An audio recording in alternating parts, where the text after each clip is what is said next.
اے محمد صلی اللہ علیہ وآلہ وسلم، سورج کے ڈھلنے سے رات کے اندھیرے تک ظہر، عصر، مغرب، عشاء کی نمازیں اور صبح کو قرآن پڑھا کرو، کیونکہ صبح کے وقت قرآن کا پڑھنا فرشتوں کی حاضری کا موقع ہوتا ہے۔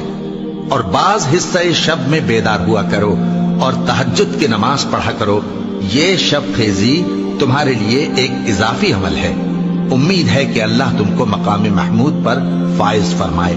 اور کہو کہ اے پروردگار، مجھے مدینے میں اچھی طرح داخل کیجو اور مکے سے اچھی طرح نکالیو، اور اپنے ہاں سے زور و قوت کو میرا مددگار بنائیو، اور کہہ دو کہ حق آ گیا اور باطل نابود ہو گیا، بے شک باطل نابود ہونے والا ہے۔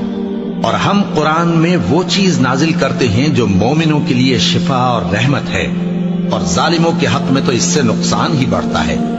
اور جب ہم